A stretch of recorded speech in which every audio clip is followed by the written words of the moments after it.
Next हम लोग देखेंगे फिजियोलॉजी में very very important hormone, function of hormone, gonadotropin hormones. Gonadotropin hormones के फंक्शन हम लोग देखने वाले हैं, मतलब एफएसएच एलएच। गोनेडोट्रोपिन हार्मोन्स का कौन से होते हैं, एफएसएच एलएच होते हैं, उनका हम फंक्शन देखने वाले हैं। वो कैसे प्रोड्यूस होते हैं उसके बारे में तो ऑलरेडी मैंने बता चुका हूँ कि कैसे वो प्रोड्यूस होते हैं, लेकिन उनका क्या फंक्शन है वो हम लोग देखेंगे। ठीक, तो एग्जैक्टली आपको पता होना चाहिए कि ये आपकी होती है पिट्यूटरी। ठीक, और पिट्यूटरी में ये आपका हाइपोथैलेमस है और ये आपकी होती है पिट्यूटरी ग्लैंड। ठीक है, ये पिट्यूटरी ग्लैंड होती है। हाइपोथैलेमस में एक न्यूक्लियस होता है, इसका नाम होता है प्री ऑप्टिक न्यूक्लियस। कौन सा न्यूक्लियस होता है, प्री ऑप्टिक न्यूक्लियस होता है। और ये प्री ऑप्टिक न्यूक्लियस क्या है, एक इंपॉर्टेंट टाइप का सिक्रेटरी हार्मोन प्रोड्यूस करता है, उसका नाम होता है gonadotropin releasing hormones. Gonadotropin releasing hormone produce करता है।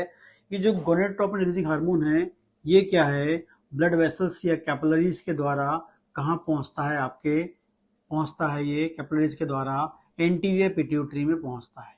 एंटीरियर पिट्यूटरी में पहुंचता है। एंटीरियर पिट्यूटरी में स्पेसिफिक टाइप की सेल होती है, इसका नाम होता है गोनेडोट्रॉप सेल्स। गोनेडोट्रॉप सेल्स होती हैं। ठीक है, ये जो गोनेडोट्रॉप सेल्स होती हैं, इसमें ही रिसेप्टर होता है किसके लिए, गोनेडोट्रोपिन रिलीजिंग हार्मोन्स के लिए।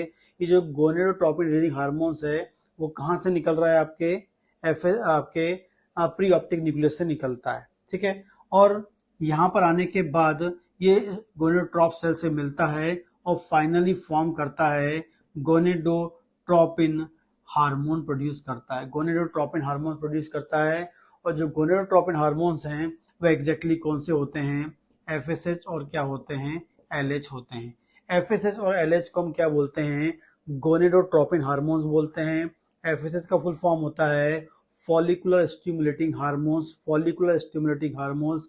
एलएच का नाम होता है ल्यूटिनाइजिंग हार्मोन्स, ल्यूटिनाइजिंग हार्मोन्स। ठीक है, follicular stimulating hormone, luteinizing hormone दोनों बनते हैं और ये ब्लड के द्वारा टारगेट ऑर्गन में पहुंचते हैं। इंपॉर्टेंटली बता दूं, मेल और फीमेल दोनों में ये दोनों हार्मोन प्रोड्यूस होते हैं, लेकिन मेल में इसका काम अलग होता है, फीमेल में इनके काम अलग होते हैं। दोनों बॉडी में प्रोड्यूस होंगे, लेकिन दोनों में इनके फंक्शंस अलग अलग होते हैं। यदि एग्जाम में आएगा गोनेडोट्रोपिन हार्मोन्स के फंक्शन लिखो तो आपको एफएसएच एलएच दोनों के लिखने पड़ेंगे। एग्जाम में आ जाए शॉर्ट नोट्स में एफएसएच का फंक्शन लिखो तो वो अपन देखेंगे अलग, और एलएच के तो वो होंगे आपके अलग। ठीक है, फर्स्ट हम लोग देखने वाले हैं एफएसएच। एफएसएच क्या होता है, फंक्शन ऑफ एफएसएच क्या होता है। फीमेल में हम देखेंगे, पहला फर्स्ट फीमेल में देखेंगे। आपको बता दें, एवरी वुमन में जिनको ब्लीडिंग्स होती हैं, ठीक है, फर्स्ट होती है मीनार्की और फिर मीनोपॉज तक ब्लीडिंग होती है। तो जब भी किसी को ब्लीडिंग, मीनोपॉज और मीनार्की क्या होती है, जब किसी को पहली बार, किसी फीमेल को पहली बार ब्लीडिंग आती है हम उससे बोलते हैं मीनार्की। और सबसे लास्ट आखिर जब ब्लीडिंग होती है हम उसे बोलते हैं मीनोपॉज। ठीक है, तो किसी भी फीमेल में पहली ब्लीडिंग आ रही है मतलब मीनार्की बोलेंगे, लास्ट ब्लीडिंग है इसको हम मीनोपॉज बोलेंगे। इस तरीके से हम इसको बोलते हैं। हर फीमेल में जब एवरी मंथ ब्लीडिंग आती है तो ब्लीडिंग आने के लिए हर महीने उनकी ओवरी में ओवेरियन फॉलिकल्स डेवलप होते हैं। हर महीने उनकी ओवरी में ओवेरियन फॉलिकल्स डेवलप होते हैं। उन ओवेरियन फॉलिकल्स को डेवलप कराने के लिए कौन सा हार्मोन चाहिए, एफएसएच। तो एफएसएच का काम क्या होता है, development and growth and development of ovarian follicles. आपको बता दूं, हर फीमेल में ओवरी होती है, ओवरी में बहुत सारे फॉलिकल्स होते हैं। ये जो फॉलिकल्स होते हैं ड्यूरिंग इंट्रायूट्राइन लाइफ, जब वो माँ के पेट में होती है फीमेल, तभी उनकी बॉडी में ओवरी में बहुत सारे ओवेरियन फॉलिकल्स बना दिए जाते हैं। ठीक है, लेकिन वो एक स्टेज में आके, एक ग्रोइंग स्टेज में आके फंसे हुए रहते हैं और वहां से तभी बाहर निकलते हैं जब वहां पर क्या आता है, एफएसएच आता है। तो जैसी आपकी पहली ब्लीडिंग, मीनार्की जब आती है, पहली ब्लीडिंग आती है, वो ब्लीडिंग क्यों आती है, क्योंकि ये जो एफएसएच हैं वो क्या है, वो आकर इन बहुत सारे लाखों ओवेरियन फॉलिकल में से हर महीने 8 से 10 ओवेरियन फॉलिकल्स को क्या करते हैं, डेवलप करते हैं। ठीक है, तो 8 से 10 ओवेरियन फॉलिकल को डेवलप करेंगे और इस 8 से 10 में से भी फाइनली एक बड़ा वाला फाइनली एक मैच्योर होता है, फाइनली 8-10 में से 8 और 10 ग्रेफिन 8 और 10 ओवेरियन फॉलिकल में से फाइनली एक जो ओवेरियन फॉलिकल मैच्योर होके बड़ा साइज में आता है, जिसे हम बोलते हैं ग्रेफियन फॉलिकल। ये इसलिए बना है क्योंकि इसी में से ही क्या निकलने वाला है, ओवम निकलने वाला है। तो इस प्रकार से हम ये बोल सकते हैं कि जो एफएसएच है उसका काम क्या होता है, हर महीने, एवरी वुमेन में, हर महीने जिनको ब्लीडिंग हो रही है, एवरी मंथ क्या करता है, एफएसएच क्या करता है, उस फीमेल की ओवरी में आकर 8 से 10 के ओवेरियन फॉलिकल्स को डेवलप करता है, ग्रोथ करवाता है। तो पहला फंक्शन क्या हो गया, growth and development of ovarian follicle, 8 to 10 ovarian follicles. लेकिन उसमें से एक फाइनल मैच्योर होता है, एफएसएच की हेल्प से हम बोलते हैं ग्रेफियन फॉलिकल्स। तो ग्रेफियन फॉलिकल्स को भी बनाने के लिए रिस्पॉन्सिबल होता है, दूसरा फंक्शन हो गया। आगे बात करते हैं, ये प्रिपेयर करता है ओव्यूलेशन के लिए। ये क्या करता है, ओवेरियन फॉलिकल क्या करता है, प्रिपेयर करता है ओवेरियन फॉलिकल्स को, क्या करेगा, प्रिपेयर करता है फॉर ओव्यूलेशन, प्रिपेयर करता है फॉर ओव्यूलेशन। क्योंकि एफएसएस होगा तभी मैच्योर होगा, तभी ग्रेफियन फॉलिकल बनेगा। ग्रेफियन फॉलिकल बन रहा है मतलब क्या हो गया, ओव्यूलेशन के लिए वो तैयार हो रहा है। तो ये प्रिपेयर करता है ओवेरियन फॉलिकल्स को, किसके लिए, ओव्यूलेशन के लिए प्रिपेयर करता है। आगे बात करेंगे, ये देखा गया है कि आफ्टर मीनोपॉज, मतलब ब्लीडिंग खत्म होने के बाद, ब्लीडिंग हो जाने के बाद जो एफएसएच है उसका लेवल मीनोपॉजल वुमेन में बहुत अधिक हो जाता है, बहुत अधिक हो जाता है। मतलब एफएसएच का जो प्रोडक्शन है वो 15 गुना बढ़ जाता है, 15 गुना ज्यादा होता है, किसमें, मीनोपॉजल वुमेन में, ठीक है, मतलब ब्लीडिंग बंद होने के बाद। तो आप इसमें 3 इंपॉर्टेंट फंक्शन याद रखेंगे एफएसएच के। इन फीमेल में एफएसएच क्या करता है, growth and development of ovarian follicle, complete maturation of ovarian follicle मतलब formation of graafian follicle, and prepare करता है ओवेरियन फॉलिकल्स को, किसके लिए, फॉर ओव्यूलेशन, ओव्यूलेशन के लिए प्रिपेयर करके रखता है। प्रिपेयर करता है किसके लिए, ओव्यूलेशन के लिए, ग्रेफियन फॉलिकल बनाता है, and development of and growth of ovarian follicle करता है। हम मीनोपॉज के बाद की बात करें तो मीनोपॉज के बाद आपको इसका लेवल बहुत हाई मिलता है कंपेयर टू जब आपकी मेंस्ट्रुएशन साइकिल चलती रहती है। तो ये फीमेल में करता है कौन, एफएसएच ऐसा काम। यदि हम बात करेंगे मेल में, तो मेल में इसका एक काम होता है, जैसे ये फीमेल में क्या कर रहा है, ओवम को मैच्योर कर रहा है, ओवम को रिलीज कराने के लिए मैच्योर कर रहा है, वैसे ही ये क्या करता है, मेल में स्टिमुलेट करता है स्पर्मेटोजेनेसिस, मतलब स्पर्म के फॉर्मेशन, स्पर्म को बनाने की जो प्रोसेस होती है, स्पर्म को डेवलप करने की जो प्रोसेस होती है, जिसे हम बोलते हैं स्पर्मेटोजेनेसिस, उसको स्टिमुलेट करता है। हर मेल में स्पर्मेटोजेनेसिस को स्टिमुलेट करने के लिए, स्पर्मेटोजेनेसिस की प्रोसेस को करने के लिए, या मेल के अंदर स्पर्म को बनाने की जो प्रोसेस है उसको करने के लिए, उस प्रोसेस को स्टिमुलेट करने के लिए, उस प्रोसेस को मेंटेन करने के लिए कौन होता है, एफएसएच होता है। तो मेल में स्पर्म फॉर्मेशन मतलब स्पर्मेटोजेनेसिस, और फीमेल में ओव्यूलेशन मतलब ओवम से ओवेरियन फॉलिकल से ओवम को रिलीज करने के लायक बनाने के लिए करता है। तो एफएसएच का काम मेल और फीमेल में ऐसा होता है। एग्जाम में आएगा तो आपको ये पॉइंट लिखने हैं, फीमेल के 3 और मेल का 1 आपको लिखना है। मेल में एक और चीज होता है, ओल्ड एज में भी आपको एफएसएच ज्यादा मिलेगा। मेल में भी बात करते हैं, ओल्ड एज की बात करें उसमें भी एफएसएच ज्यादा मिलता है।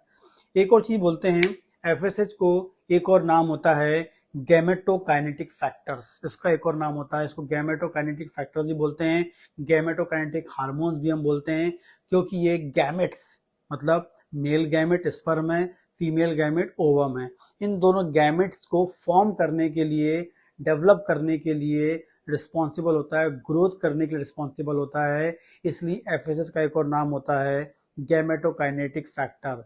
गैमेटोकाइनेटिक फैक्टर ये याद रखना है आपको। इस प्रकार से इतने इंपॉर्टेंट पॉइंट्स हैं एफएसएच में, आपको लिखना पड़ेगा फंक्शन में। आगे हम बात करते हैं function of LH. Function of LH क्या होता है, फंक्शन ऑफ एलएच होता है, ठीक है, फंक्शन ऑफ एलएच जो होता है ये कराता है ओव्यूलेशन। पहला फंक्शन का पहले बात करेंगे, फीमेल में बात करेंगे, फीमेल में पहला काम कराता है ओव्यूलेशन। ओव्यूलेशन क्या होता है, आपको बताया कि जो प्रॉपर ग्रेफियन फॉलिकल बन के तैयार है, जिसको किसने बना दिया है, एफएसएच ने इस ग्रेफियन फॉलिकल को बना के तैयार रखा हुआ है, ठीक है, और इस ग्रेफिन फॉलिकल को ब्रेक करेगा, तोड़ेगा। जैसे ब्रेक करेगा तो इसके अंदर का जो oocytes होते हैं, ये हम बोलेंगे ओवम जो होता है वो बाहर निकल के आएगा। तो इस ग्रेफिन फॉलिकल को ब्रेक करके ओवम को बाहर रिलीज कराने के लिए इस ग्रेफिन मैच्योर ओवेरियन फॉलिकल से हम बोल रहे हैं, ग्रेफिन फॉलिकल बोल रहे हैं, हर महीने 8 से 10 होते हैं, 8-10 में से एक मैच्योर होता है। उसको ब्रेक करने के लिए कौन रिस्पॉन्सिबल है? एलएच। एलएच क्या करता है? ब्रेक करता है, या oocyte या हम जिसे ओवम बोलेंगे उसको बाहर रिलीज करवाता है। इसे ब्रेक करना और oocytes को बाहर निकलवाना, इसे हम क्या बोलते हैं? ओव्यूलेशन बोलते हैं। तो ओव्यूलेशन की प्रोसेस को करने के लिए कौन रिस्पॉन्सिबल होता है? एलएच। एलएच आएगा तभी क्या होगा? आपका ओव्यूलेशन होगा। ओव्यूलेशन का मतलब क्या है? Rupture of Graafian follicle and release of ovum या oocytes from ruptured Graafian follicle. Ruptured Graafian follicle से oocytes का बाहर निकल के फैलोपियन ट्यूब में आना या बाहर निकलना, इतना आप याद रखें। तो ओव्यूलेशन का मतलब ये होता है, ठीक है, ओव्यूलेशन करवाता है। सेकंड क्या कराता है? Formation of oestrogen. Formation of oestrogen करवाता है, ठीक है, एंड फॉर्मेशन ऑफ एंड्रोजन करवाता है। दो, formation androgen and formation of oestrogen. कैसे? आपका जो ये ओवेरियन फॉलिकल होता है, इस ओवेरियन फॉलिकल की हम बात करते हैं तो ओवेरियन फॉलिकल में 2 लेयर होती है। जो हर महीने 8 से 10 ग्रेफिन फॉलिकल्स बनते हैं, इस ग्रेफिन फॉलिकल में 2 लेयर होती है।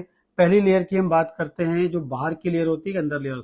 जो बाहर की लेयर बात करते हैं हम इसे बोलते हैं थीका सेल्स। जो बाहर की लेयर होती है वो थीका सेल्स की बनी होती है, और जो अंदर वाली लेयर होती है वो बनी होती है ग्रेनुलोसा सेल्स की बनी होती है। तो जो हर महीने 8 से 10 ग्रेफिन फॉलिकल्स बन रहे हैं, उस ग्रेफिन फॉलिकल्स को हम देखते हैं तो उसमें जो ग्रेफिन फॉलिकल्स होते हैं उसकी 2 लेयर होती है, बाहर वाली थीका सेल वाली, अंदर वाली होती है ग्रेनुलोसा वाली। जो आपका एलएच आता है वो कहाँ आता है? थीका सेल में आता है, और थीका सेल में आने के बाद इस थीका सेल में जो कोलेस्ट्रॉल होता है उस कोलेस्ट्रॉल को एंड्रोजन में कन्वर्ट कर देता है। इंपॉर्टेंट पॉइंट याद रखना है, फॉर्मेशन ऑफ एंड्रोजन करवा रहा है। कैसे करवा रहा है?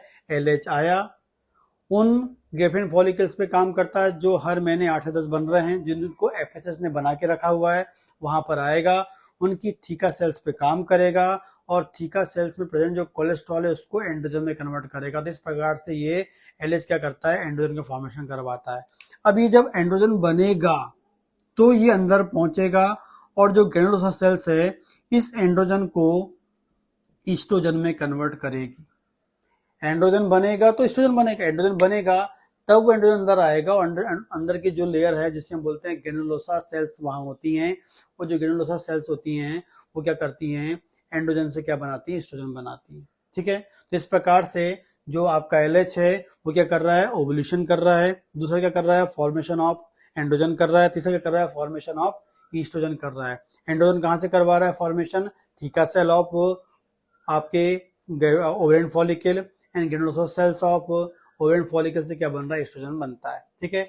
आगे बात करेंगे फॉर्मेशन ऑफ कार्पस लूटियम। आपको मैंने बताया कि जैसे ही आपका ग्रेफिन फॉलिकल टूटता है, ग्रेफिन फॉलिकल को तोड़ना है, रप्चर करना है, तभी तो ओवुलेशन होगा।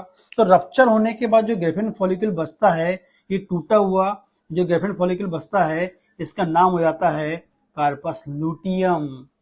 कार्पस लूटियम क्यों बना है? क्योंकि एलएच ने ग्रेफिन फॉलिकल को तोड़ा है। तो अगला क्या है? Formation of corpus luteum. Corpus luteum के फॉर्मेशन, कार्पस लूटियम को बनाता है, कार्पस लूटियम का फॉर्मेशन के लिए रिस्पॉन्सिबल होता है, क्योंकि ग्रेफिन फॉलिकल रप्चर होगा तो ओवुलेशन होगा। ओवुलेशन के बाद जो टूटा हुआ आपका ग्रेफिन फॉलिकल बचा रहेगा उसका नाम क्या हो जाएगा? कार्पस लूटियम हम उससे बोलेंगे। तो फॉर्मेशन ऑफ कार्पस लूटियम करता है। And formation of progesterone. Corpus luteum बनेगा तो यहां से क्या बनता है? इंपॉर्टेंट नाम का हार्मोन बनता है, उसका नाम होता है प्रोजेस्टेरॉन। तो एवरी वुमेन में हर महीने प्रोजेस्टेरॉन बनता है कार्पस ल्यूटियम से। तो फॉर्मेशन ऑफ कार्पस ल्यूटियम करवाता है, फॉर्मेशन ऑफ कार्पस ल्यूटियम करवाता है, फॉर्मेशन ऑफ कार्पस ल्यूटियम से क्या कराता है? फॉर्मेशन ऑफ प्रोजेस्टेरॉन करवाता है। तो इस प्रकार से हम बात करते हैं, ओवुलेशन करवाता है, फॉर्मेशन ऑफ एस्ट्रोजन करवाता है, फॉर्मेशन ऑफ एंड्रोजन करवाता है, फॉर्मेशन ऑफ कार्पस ल्यूटियम करवाता है, एंड कार्पस ल्यूटियम से क्या बनेगा? फॉर्मेशन ऑफ प्रोजेस्टेरॉन बनवाता है। इस प्रकार से ये इंपॉर्टेंट काम करवाता है एलएच, ठीक है, एलएच करवाता है। आगे एक और काम इसमें होता है, जब एस्ट्रोजन बनता है तो एस्ट्रोजन क्या करता है?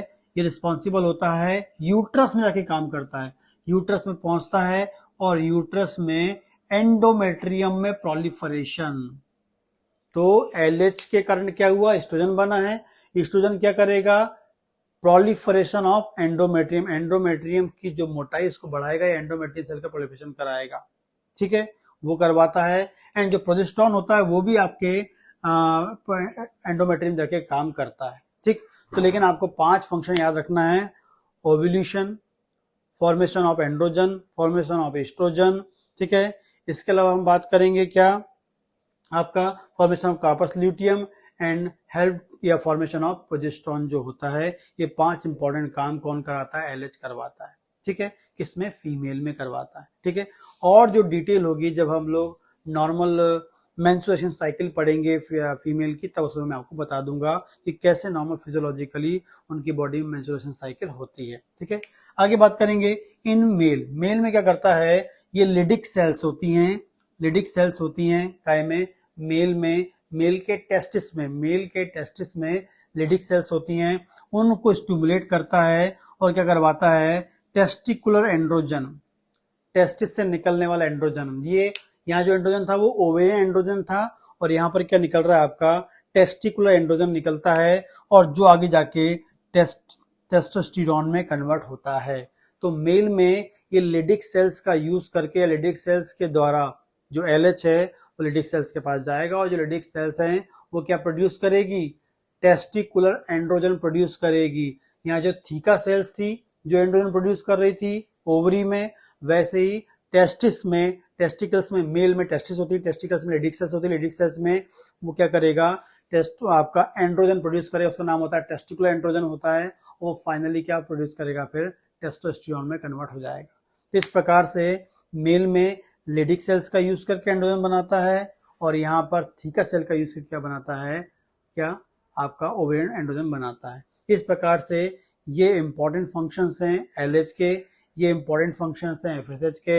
एग्जाम में आ जाएंगे गोनेडोट्रोफिन हार्मोन का फंक्शन, तो दोनों को लिखना पड़ेगा।